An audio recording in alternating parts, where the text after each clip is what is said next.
Assalamualaikum warahmatullahi wabarakatuh. Halo teman-teman, selamat datang kembali di Podcast. Perkenalkan, saya Rani yang akan menemani teman-teman semua dalam episode kali ini.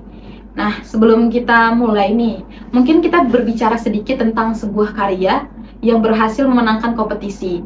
Itu pastinya yang biasa kita lihat adalah hasil karya kan.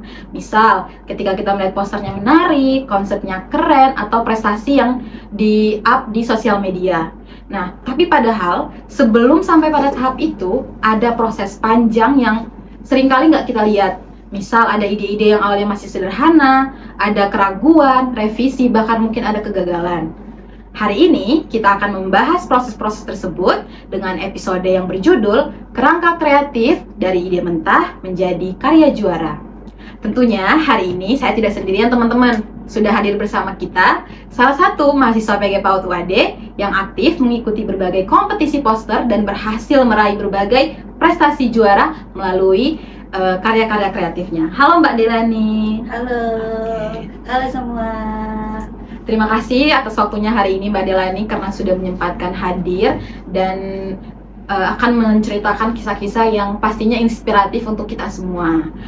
Mungkin sebelum kita mulai, ada baiknya Mbak Delani memperkenalkan diri untuk teman-teman yang ada di virtual.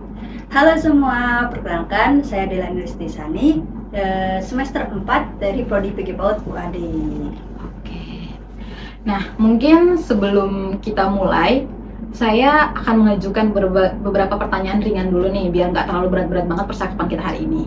Nah, sebelum Delani ini dikenal sebagai mahasiswa yang aktif berprestasi, tentunya dalam bidang desain poster, sebenarnya apa sih awal ketertarikan yang Delani rasakan terhadap dunia desain gitu? Mungkin bisa diceritakan. Jadi dulu pas awal kecil ya TK gitu ya, udah suka tuh namanya mewarnai. Terus lanjut sampai SD sampai SMP, tapi pas SMA itu tuh udah buntu, udah nggak suka apa-apa.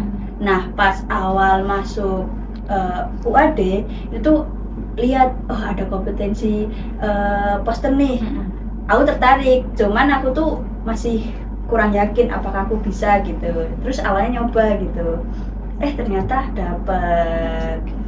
Berarti dari awal memang sudah punya ketertarikan di dunia desain, tapi akhirnya terputus karena mungkin masa-masa remaja ya, jadinya banyak banget hal-hal yang membuat kita tuh ragu akan suatu kompetensi kita sendiri. Nah, berarti sebelum Mbak Delani di UAD sudah ada ketertarikan di TK, dan kalau boleh tahu alasannya apa tuh? Ketika di SMA tuh udah buntu, nggak ada lagi ide yang mau dikembangkan, mungkin apa kira-kira penyebabnya? Mungkin karena kayak masih remaja ya, masih cari hal-hal yang baru gitu. Dan belum berani untuk nyoba-nyoba sesuatu. Jadi kayak pas SMA itu kayak mau nyoba itu kayak ragu gitu. Berarti masih ada ketakutan untuk mencoba hal baru gitu. Nah, berarti tadi kan sudah bilang kalau saat memasuki UAD itu melihat ada kompetisi dan tertarik mengikutinya. Kira-kira saat mengikuti kompetisi atau lomba itu tuh apakah langsung percaya diri atau kayak gimana yang Mbak Delani rasain gitu? Ya seperti yang saya katakan tadi, awalnya kan mau nyoba nih, pas nyoba tapi nggak yakin apakah ini jadi juara atau apakah ini udah baik gitu karyaku. Terus perasaan kurang percaya diri itu pasti ada. Oke, berarti tetap maju dan terus mengasah keterampilan yang Mbak Delani punya gitu ya. Oke. Mungkin semua orang pasti relate nggak sih? Pasti semua orang tuh punya ketakutan dan kegelisahan untuk memulai hal-hal baru seperti yang dikatakan Mbak Delani tadi. Oke. Kalau boleh mengingat karya pertama yang Mbak Delani buat, kira-kira apa yang paling membedakan dengan karya yang sudah ada sekarang? Misalnya kan sudah melewati berbagai proses nih, kira-kira yang membedakan dari karya pertama dengan karya yang ada saat ini tuh apa sih yang benar-benar mencolok bedanya gitu? Mungkin isi dari pesan poster itu. Jadi kalau dulu itu masih kayak acak-acakan, masih banyak tulisan, terus gambarnya belum sesuai, banyak font-font yang nggak terstruktur. Nah, tapi kalau dibandingkan dengan sekarang udah mulai diseimbangkan gitu, mulai dari gambar, habis itu warna, terus font, ada juga isi yang ingin disampaikan gitu. Berarti mungkin karena sudah proses yang panjang, akhirnya sudah banyak evaluasi diri yang akhirnya membuat poster-poster sekarang itu lebih oke lah dibilang daripada karya sebelumnya gitu. Oke, namanya proses belajar ya. Nah, oke, sekarang mungkin kita masuk sedikit ke tema utama kita. Sebelumnya menurut saya sendiri, bagian tersulit dalam membuat sebuah karya itu apapun karyanya pasti bukan dalam mendesain atau menyusun saat menyusun karyanya, tapi dari menentukan ide nih menurut saya. Kalau Mbak Delani sendiri, ketika mendapatkan tema lomba yang misalnya di-share di grup atau misalnya lihat di sosmed kayak IG, TikTok, kira-kira untuk pertama kali yang Mbak Delani lakukan tuh apa sih? Apakah langsung mencari inspirasi atau malah ya udah tunggu dulu sampai inspirasi datang sendiri baru Mbak Delani baru mau? Dua-duanya bisa. Oke. Jadi yang pertama mungkin kalau udah lihat temanya nih, pasti brainstorming dong. Kita harus nyari di Google. Terus sekarang kan udah ada AI nih. Jadi kita masukin aja tema ini, terus hal apa yang pengen dituju gitu. Nanti kan AI-nya bantu buat apa sih isinya yang ada di poster gitu. Nah kemudian dari itu kita harus nyari kayak hal-hal yang mendukung poster tersebut. Misal kayak dari artikel atau dari apa sehingga bisa pesannya itu tersampaikan gitu. Oke, berarti sangat-sangat memanfaatkan AI yang ada saat ini. Berarti mungkin bisa jadi tips buat teman-teman yang mau coba buat poster, yang bingung mulai dari mana, bisa lewat coba dulu nih buat promnya dari AI, kita cari inspirasi dari AI yang akhirnya nanti baru kita cari nih pendukung-pendukung yang bisa mendukung isi dari poster yang kita buat. Oke, berarti bukan yang langsung tiba-tiba langsung aku mau buat ini, berarti harus mencari inspirasi dulu. Iya. Oke. Nah, tadi kan kita sudah mendengar kalau Mbak Delani itu setelah mendapatkan atau menemukan ide atau tema tertentu langsung mencari inspirasi seperti di AI tadi. Nah, mungkin sekarang kita bahas ketika Mbak Delani mengalami kebuntutan ide atau misalnya kreatif block yang tiba-tiba membuat Mbak Delani mikir, aku harus ngapain ya? Aku harus buat apa ya? Itu tuh apa yang biasanya Mbak Delani lakukan biar ide itu tuh muncul sendiri lagi dan bisa membuat poster lagi gitu? Biasanya tuh kita berhenti dulu. Jadi mau cari ide itu kita harus bersihin otak dulu nih. Terus kalau udah biasanya nyari di berbagai sosial media, terus web-web yang bisa mendukung kayak ada di Freepik, terus ada Adobe gitu, sehingga ide-ide itu bisa digabungin.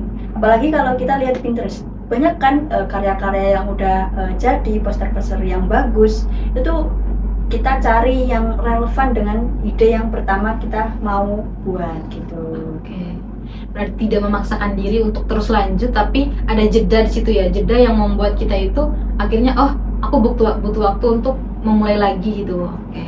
Mungkin itu juga bisa jadi tips buat teman-teman kali ya, kalau misalnya lagi buntu tiba-tiba padahal udah ada ide tapi tiba-tiba buntu, mungkin bisa kasih jeda dulu, setelah kasih jeda mungkin baru cari inspirasi yang sudah dibilang Mbak Delani tadi. Oke, mungkin bisa buat saya juga kayaknya ini nih. Oke. Nah, mungkin saya sedikit penasaran juga nih, pernah nggak sih ada ide atau inspirasi yang pertama kali Mbak Delani dapat, Mbak Delani tuh mikirnya ini biasa aja, kayaknya nggak akan menang deh, kayaknya ini tuh cuma buat ya udah sih yang penting ikut aja, tapi malah ternyata itu jadi karya yang punya nilai atau malah jadi juara 1 gitu. Apakah ada gitu? Ada. Itu tuh tentang pendidikan. Jadi poster temanya pendidikan. Nah, awalnya tuh buntu itu. Aduh, ini udah mepet pengumpulan tapi belum buat. Nah, terus cari tuh di Pinterest, terus di IG, ide apa sih yang cocok buat ini. Nah, belum ketemu. Terus cari lagi. Kalau udah capek ya udah berhenti dulu. Nah terus habis itu lanjutin buat nyari, ketemu beberapa gambar yang ada di Pinterest itu, terus digabungin. Iya, jadi kalau bisa itu kayak ATM, amati, tiru, modifikasi. Oke. Iya. Habis itu kalau udah ketemu tuh konsepnya, itu tuh awalnya nggak yakin kalau menang. Soalnya cuman ada gambar terus ada tulisan. Ternyata makna tulisan itu tuh bisa sampai ke jurinya. Jadi juara pertama kalau nggak salah. Masya Allah, keren. Berarti yang awalnya ekspektasinya ya udah yang penting kumpul aja, ternyata malah dapat juara 1 ya. Iya. Ternyata poster tuh bukan hanya tentang estetika gambar, tapi bisa juga dari makna tulisan yang kita buat gitu ya. Oh, berarti itu bisa jadi salah satu tips untuk biar ketika menyusun poster atau membuat desain poster tuh kita nggak hanya lihat dari desainnya harus kayak gini, tapi makna apa yang kita sampaikan dalam tulisan kita. Iya. Mungkin kita kalau berbicara tentang kompetisi, tentu kan pasti ada banyak karya yang bagus yang ikut bersaing, kayak misalnya dari univ-univ lain yang ikut lomba bersama Mbak Delani. Menurut Mbak Delani, ketika Mbak Delani melihat atau misalnya mereview poster Mbak Delani dengan poster-poster orang atau misalnya punya kenalan yang sama-sama juga dalam dunia desain, apa sih yang membedakan poster yang sekedar bagus sama poster yang benar-benar berkesan dan kalau dilihat juri, oke nih posternya. Gimana? Apa kira-kira yang membedakan? Mungkin visualnya juga ya. Jadi beberapa kali itu sempet minder karena kan ada yang itu loh buat animasi secara sendiri gitu. Jadi bukan dari Canva, tapi buat sendiri. Kan itu udah bagus banget ya. Udah karakter yang dia mainkan itu udah paling keren gitu. Itu sempet minder buat aku yang cuma bisa pakai Canva. Jadi kayaknya aku nggak menang nih. Terus kayaknya kalah nih, kan animasi dan gambar itu harus disesuaikan, harus setara. Juga dibandingkan dengan orang-orang, ada beberapa sempet ya membandingkan. Gambarku udah lumayan. Terus kalau gambar ini aku sempet ngomenin poster-poster orang lain tau. Komennya itu berarti langsung bilang, ternyata mereka ini ada yang kurang, ada yang kurang gitu ya. Iya. Saya sendiri tuh sempet lihat ini fontnya nggak cocok, warnanya ini nggak cocok, terus kok ini karakternya kayak beda gitu loh, nggak sesuai, nggak disetarain, nggak disamain gitu. Terus sempet lihat-lihat poster orang lain dan komen gitu, tapi aku lihat posterku sendiri itu ya ada beberapa yang kurang, ada yang emang menurut saya udah bagus, tapi kalau dibandingin dengan yang lebih bagus lagi kayaknya masih kurang. Mungkin lebih ke dalam setiap poster itu pasti punya kekurangan dan kelebihan masing-masing, tapi yang dilihat itu tetap keberagaman dari visual yang kita buat. Misal dari visual yang kita buat ini harus sesuai nih sama yang kita buat temanya misalnya, berarti benar-benar harus sesuai, karena ketika itu tidak ada kesesuaian akhirnya malah jadinya nggak seimbang, nggak sih? Iya, terkadang malah pesannya itu nggak tersampaikan gitu. Berarti intinya jangan cuma fokus ke visual tapi ke pesan yang disampaikan. Oke. Mungkin kita sedikit geser ke lebih ke kesalahan. Misal apa kira-kira kesalahan yang paling sering dilakukan oleh peserta lomba atau Mbak Delani sendiri mungkin waktu awal-awal yang mungkin bisa jadi catatan nih buat teman-teman yang ada di daring. Kira-kira apa sih kesalahan yang sering dilakukan biar itu tuh bisa jadi evaluasi, nggak akan ngelakuin ini. Mungkin kita harus paham dulu dengan poster. Poster itu banyak jenisnya, ada yang infografis, terus poster publik ya. Terkadang ada beberapa lomba yang awalnya itu harus poster publik, tapi malah yang menang itu poster infografis. Itu ada. Iya. Terus kemudian terkadang tuh ada juga yang enggak buat kesalahan seperti udah sesuai tema, cuman itu isinya tuh nggak tersampaikan oleh jurinya gitu. Menurut aku posterku udah bagus nih, tapi ternyata nggak sesuai dengan yang apa yang dimau sama jurinya gitu. Berarti memang benar-benar harus dilihat atau benar-benar harus paham dulu ya apa itu, apalagi kalau misalnya orang yang baru memulai masuk ke dunia desain ini, tentunya harus melihat dulu perbedaan-perbedaan itu, karena ketika mereka salah menempatkan karyanya mereka itu pasti kayak tadi yang Mbak Delani bilang akan nggak dinilai oleh juri karena itu tuh tidak masuk sama tema yang dikasih gitu. Oke. Kalau Mbak Delani sendiri pernah nggak setelah melakukan itu, apakah itu tuh benar-benar terjadi sekali atau bahkan berulang kali mungkin? Atau langsung dijadikan evaluasi? Kurang tahu ya. Jadi awalnya tuh menurut aku tuh posternya tuh udah sesuai dengan tema. Tapi pas pengumuman itu tuh ada beberapa poster yang menurut aku masih kurang gitu. Yang poster dari teman-teman yang lain gitu. Tapi nggak tahu ini jurinya atau apa, cuman kayak masih kok bisa ya posterku nggak menang gitu. Berarti masih ada kayak kejanggalan, kayak perasaan posternya si ini ada yang kurang gini tapi kenapa posternya yang menang. Mungkin juga dilihat juri-juri itu, memang kita nggak bisa ngelak ya, beberapa mungkin juri itu pasti punya peraturan sendiri yang kita nggak tahu gitu, mungkin nggak dimasukin ke buku panduan atau apa yang akhirnya ya udah kita ngikut buku panduan ternyata nggak sesuai sama penilaian jurinya gitu. Oke, mungkin kita geser sedikit ke sisi yang mungkin tidak banyak orang tahu nih, karena biasanya yang dilihat orang itu kan hanya postingan kemenangan, sertifikat, padahal dari sebelum semua itu terjadi pasti ada cerita-cerita keren atau inspiratif di baliknya kan. Kalau dari semua lomba yang pernah Mbak Delani ikuti, apa sih pengalaman yang mungkin paling berkesan? Misal mungkin dari prosesnya, atau misal saat membuat desain tuh tiba-tiba ada trouble yang dialami selama penyusunan desain itu. Jadinya tuh kayak misal saat menyusun desain ini, kayaknya aku nggak harus ikut deh, kayaknya aku nggak harus ini karena udah numpuk sama beban-beban lain yang akhirnya Mbak Delani itu nyerah, atau ada yang lain gitu kira-kira yang paling berkesan buat Mbak Delani? Mungkin yang paling berkesan dari saya itu prosesnya. Oke. Ya, jadi karena kita harus mencari dari semua hal yang kayak cari ide, terus cari visualnya, ada juga dukungan dari warga gitu. Beberapa kali kalau pas mau lomba, biasanya kalau desain itu ditemenin adik gitu sampai malam gitu. Terus nanti Mbak ini kurang, ini. Jadi kayak ada feedback dari orang lain gitu.